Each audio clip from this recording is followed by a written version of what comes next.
वहां पे, क्योंकि आपको पता है कि 3-4 महीने पहले मैं पहले भी राजस्थान गया हुआ था। टीवी चैनलों पर राजस्थान की जो तस्वीर दिख रही है और जो सर्वे में बता रहे हैं और जो मैं वहां पे जाके देखा हूं, उस दोनों में मुझे बड़ी भिन्नता नजर आ रही है। मैं देख पा रहा हूं कि राजस्थान में कांग्रेस की स्थिति समय के साथ जैसे जैसे इलेक्शन आगे बढ़ता जा रहा है, वैसे वैसे वहां पे कहीं न कहीं कांग्रेस की स्थिति और मजबूत नजर आ रही है। देखिए, भारतीय जनता पार्टी काफी ज्यादा प्रयास कर रही है कि वो सांप्रदायिक मुद्दे को उठाए। अभी तक उसमें उसको कोई विशेष सफलता नहीं हासिल हुई है। वो आप देखेंगे कि जो तमाम लोग जो भाषण दे रहे हैं वहां पे, बीजेपी के लोगों के जो भाषण हो रहे हैं, वो बहुत ज्यादा जो है कि सांप्रदायिक मुद्दों के आसपास ही घूम टहल रहे हैं। और मैं राजस्थान घूमा तो मुझे बड़ा आश्चर्य लगा। मतलब बीजेपी का जो पोस्टर वार है वो भी काफी कमजोर नजर आया मुझे। बीजेपी ऐसे तो भ्रष्टाचार के इतने बड़े बड़े आरोप लगा रही है, लेकिन वहां पे पोस्टर में भी आपको दिखेगा कि वो ना तो किसी एक मुद्दे को ढंग से उठा पाई है, ना तो किसी ढंग से एक मुद्दे के आधार पर भ्रष्टाचार का भी कोई बड़ा आरोप वो जनमानस के भीतर तक पहुंचा पाई है अशोक गहलोत को लेके।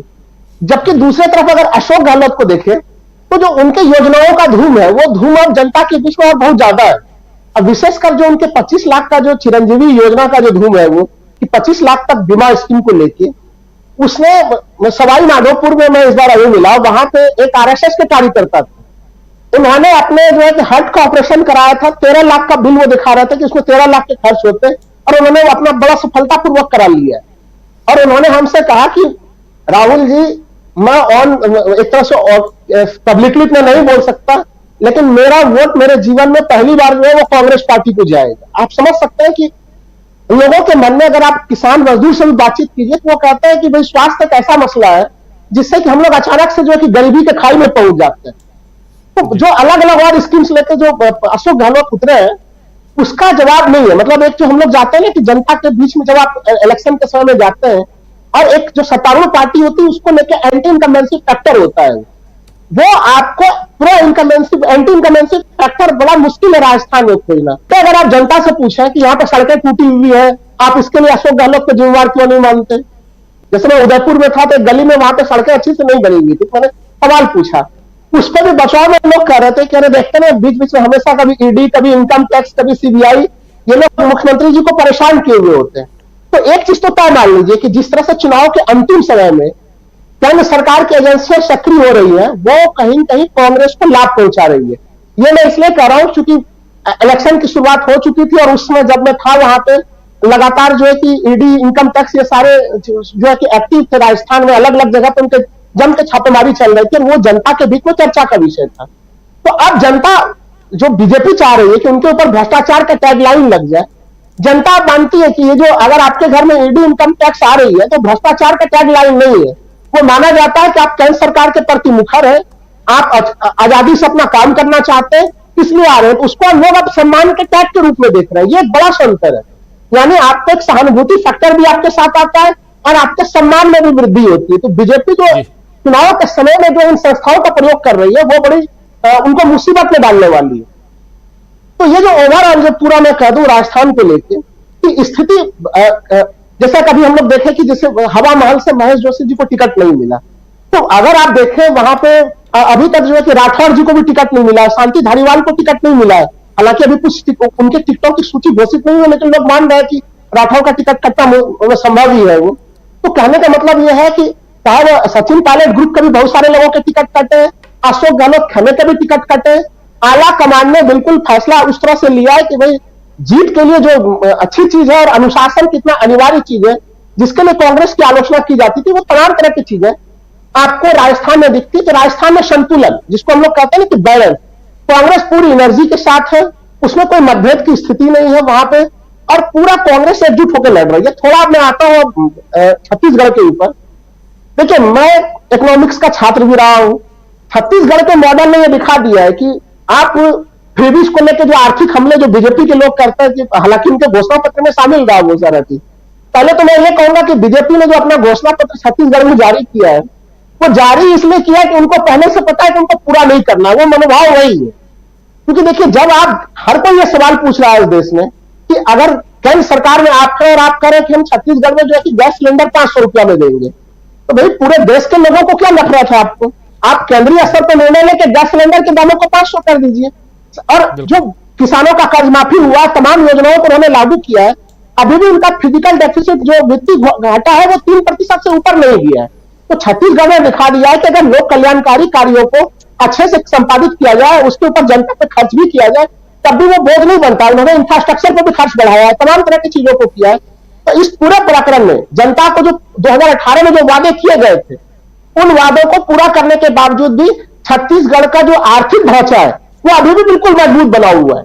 तो जो हम एक कहते हैं कि लोक कल्याणकारी राज्य में अगर सच में सरकार चाहे तो वो एक ऐसा मॉडल मिला है। हम लोग, आपको याद होगा कि जिससे हम लोग कोरोना के काल में थे, अभी भी देश भर के अलग अलग राज्यों में बेरोजगारी के आंकड़े कितने ज्यादा बढ़े हुए हैं। छत्तीसगढ़ में देखिए वो आंकड़े हमेशा 2 से 3% के आसपास पे रहे। तो छत्तीसगढ़ की स्थिति भी हमें भी वहां पे जो दिख रही है, और वो बीजेपी के नेताओं के हाव भाव से दिख रहा है। प्रधानमंत्री जी जरूर जो है कि वहां पे भाषण देने के लिए जा रहे हैं, लेकिन उनके चेहरे पे वो जोश खरोश नजर नहीं आ रहा है, तमाम तरह की चीजें नजर नहीं आ रही है। तो बीजेपी के लोग खुद ही एक तरह से हार माने हुए लड़ाई लड़ते हुए नजर आ रहे हैं छत्तीसगढ़ में भी। बिल्कुल, तो छत्तीसगढ़ हो या राजस्थान समझना चाहता हूं। देखिए, बीजेपी कमजोर जो दिखाई दे रही है वो उसके बीजेपी के अपने ही किए हुए काम है। देखिए, बीजेपी के नेता सारे लोग ऑफ द रिकॉर्ड कर रहे हैं कि जिस तरह से, एक तो देखिए उनका डिलीवरी सिस्टम काफी कमजोर है। अभी हम लोग बात कर रहे थे घोषणा पत्र को लेकर। बीजेपी घोषणा पत्र में जो वादा करती है, क्या उसके ऊपर जनता विश्वास करती है? वो वादा कर भी देते हैं, जनता विश्वास नहीं करती है। उदाहरण के लिए उत्तर प्रदेश विधानसभा के चुनाव कब हुए थे? 2022 में हुए थे। याद होगा कि उसमें बड़े जोर शोरों से प्रधानमंत्री जी ने चुनाव प्रचार में कहा था कि अगर उत्तर प्रदेश में फिर से हमारी सरकार आती है, आपको मुफ्त गैस सिलेंडर मिलेगा। कब तक? दीपावली के समय में मिलेगा और होली के समय में मिलेगा। 2022 के बाद से सोचिए 2023 अब हम लोग के सामने में, होली भी जा चुका है और दीपावली फिर से सामने में, पिछले साल का दीपावली भी जा चुका है। उत्तर प्रदेश सरकार ने एक भी फ्री का गैस सिलेंडर नहीं दिया। तो ये जो वादा है, ये वादे तो जरूर कांग्रेस के नकल में कर भी देते हैं, लेकिन क्या उस वादे की विश्वसनीयता पे कोई भरोसा करेगा? देखिए, वो फ्रीबीज की आलोचना करते हैं क्योंकि उनको जो कुछ भी देना है, चंद पूंजीपतियों को सारे संसाधनों को दे देना है, उन्हें जन कल्याण में उनकी कोई रुचि नहीं। ये बात जो है कि वो मैंने राजस्थान में भी देखा ग्राउंड के ऊपर, क्योंकि देखिए ईडी की बात हो रही थी जी, जिसमें मैं वहां पे था। देखिए, ईडी को मैंने पहले ही बोला कि जिसे अब वैभव गहलोत जो अशोक गहलोत के लड़के हैं, उनके बेटे के ऊपर एक बहुत पुराना से मामले पर आप उनको बुला ले रहे हैं। आप सोच के देखिए, जब मैंने अभी महादेव बैटिंग ऐप वाले मामले में ईडी की प्रेस विज्ञप्ति देखी तो मुझे भी हंसी लग रही थी। उसमें खुद ही लिखा हुआ था कि जो बयान है अभी उसकी प्रामाणिकता वो अभी जांच का विषय है। तो अगर ईडी खुद मान रही है कि वो बयान जांच का विषय है, तो फिर इतना आनंद में बघेल जी के ऊपर 508 करोड़ का घोटाला या रिश्वत लेने का आरोप लगाने की हड़बड़ी क्या थी? आप एक अप्रमाणित बयान के ऊपर क्यों लगा रहे हैं? दूसरी चीज कि देखिए, ऑनलाइन बेटिंग ऐप के ऊपर जो इसमें पूरे देश भर के लोगों को बिल्कुल लूटा जा रहा है, उसमें सरकार 28% की जीएसटी वसूल ले रहा है। आपको तो बंद करना चाहिए ऐसी चीजों को। और जनता यह भी सवाल पूछ रही है, इसमें तमाम लोगों के मन में यह सवाल आ रहा है कि संयुक्त अरब अमीरात के साथ तो माननीय प्रधानमंत्री जी के बड़े बेहतर संबंध है, तो फिर वहां से आखिर महादेव बेटिंग ऐप के जो दोनों प्रमोटर है उनको आपको भारत लाने में क्या दिक्कत हो रहा है? क्या कोई प्रयास किया? इनके तरफ से कोई भी प्रयास नहीं किया गया, वहां के सरकार को कोई रिक्वेस्ट भी नहीं भेजा गया। तो राजनीति में सबसे महत्वपूर्ण चीज होती है विश्वसनीयता। जैसे कि अगर हम लोग देखें राजस्थान के संदर्भ में, मेवाड़ एक ऐसा क्षेत्र है, वहां पे हमेशा से आप देखें परंपरागत तौर पे पिछले 4-5 विधानसभा चुनाव के आंकड़े आप ले लीजिए, अगर हमेशा से बीजेपी का एक मजबूत गढ़ रहा है। लेकिन जब मैं इस बार मेवाड़ में भी जा रहा हूं तो वहां पे भी उस मजबूत गढ़ में भी जो है वो कांग्रेस के लिए ध्वनि सुनाई दे रही है। वहां पे मारवाड़ का हिस्से में तो देखिए वो अदला बदली की स्थिति चलती है, लेकिन वहां पे कांग्रेस परंपरागत तौर पर मजबूत भी रहती है, कमजोर भी होती है। लेकिन इस बार सत्ता में होने के बावजूद भी जो है कि वो एंटी इनकम्बेंसी फैक्टर नजर नहीं आ रहा है। जो कांग्रेस ने क्या साबित किया है? कांग्रेस ने साबित किया है कि वो वादा करती है और उसको डिलीवर करती है। कर्नाटक में तो कर्नाटक की चर्चा तो इसलिए कर रहे हैं कि कर्नाटक में सरकार हाल में बनी और प्रथम मंत्रिमंडल के बैठक में उन्होंने डिलीवर कर दी है। लेकिन यहां पे भी चूंकि यहां पर सरकार लंबे पीरियड पे चली, उसके प्रति निराशा होनी चाहिए थी, लेकिन वो निराशा नहीं है। वहां पे उल्टे सरकार की प्रशंसा की स्थिति बनी हुई है राजस्थान के संदर्भ में अगर मैं कहूं। अब आप सोच के देखिए, अगर मैं मध्य प्रदेश के संदर्भ में कहूँ, अगर ज्योतिरादित्य सिंधिया को लेकर अगर ये नहीं आते और 2020 में सत्ता परिवर्तन नहीं करते, तो क्या आज कांग्रेस के लिए इतनी सुखद स्थितियां होती, इतनी बढ़त की स्थिति होती?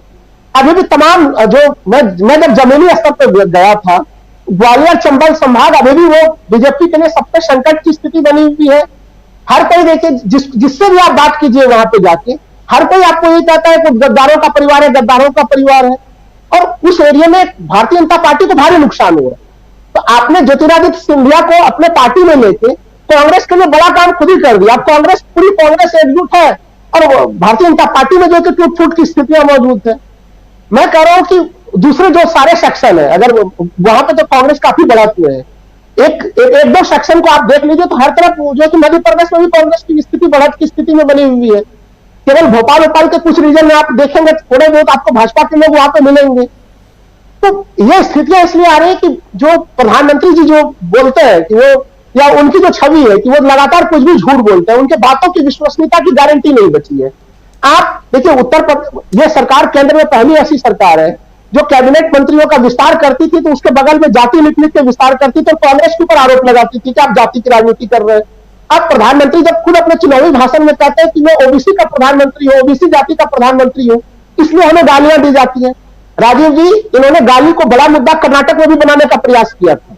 ये गाली को बड़ा मुद्दा अभी इन 3 विधानसभा, जो अभी 5 विधानसभा है वहां पर भी बनाने का प्रयास करो। तो इनको समझना चाहिए कि गाली का मामला आपका नहीं चलने वाला है, वो आपका पुराना मुद्दा हो चुका है। और जो एक सवाल आप मिजोरम को लेकर पूछ रहे हैं, देखिए मिजोरम में तो स्थिति यह है कि प्रधानमंत्री वहां पे कैसे जाएंगे, वहां के तमाम दलों ने भारतीय जनता पार्टी से दूरी बना ली है। अब तो बीजेपी में खुद जो है कि बीजेपी के लोग ही कह रहे हैं, खुलेआम प्रेस कॉन्फ्रेंस करके कह रहे हैं कि वहां पे हमारी उपस्थिति ना के बराबर है। एकमात्र हमारे विधायक है हमारे, तो वो मिजोरम हमारे लिए बहुत बड़ा महत्वपूर्ण राज्य नहीं है। लेकिन चीजें यही है कि नॉर्थ ईस्ट, क्योंकि लोकसभा चुनाव के संदर्भ में अगर हम लोग बात करें, नॉर्थ ईस्ट में 25 लोकसभा की सीटें थी जिसके ऊपर वर्तमान में 2/3 सीटों पर भारतीय जनता पार्टी का कब्जा है। अब नॉर्थ ईस्ट में भारतीय जनता पार्टी जो है कि वो उसकी लोकप्रियता बिल्कुल घट रही है और भारतीय जनता पार्टी को बड़ा लोकसभा चुनाव में झटका जो है वो नॉर्थ ईस्ट से लगने, मणिपुर के प्रकरण को लेकर। तो वो मिजोरम का जो पूरा मामला है वो मिजोरम का मामला नहीं है, पूरे नॉर्थ ईस्ट को लेकर उनको परेशानियों का जो है अनुभव करना पड़ रहा है। राजीव बिल्कुल सही कह रहे हैं। नॉर्थ ईस्ट से लेकर के इधर सेंट्रल इंडिया तक चुनाव जो हैं वो हम देख रहे हैं, चाहे राजस्थान हो, मध्य प्रदेश, छत्तीसगढ़, तेलंगाना और मिजोरम और छत्तीसगढ़ में कल है चुनाव, परसों चुनाव है।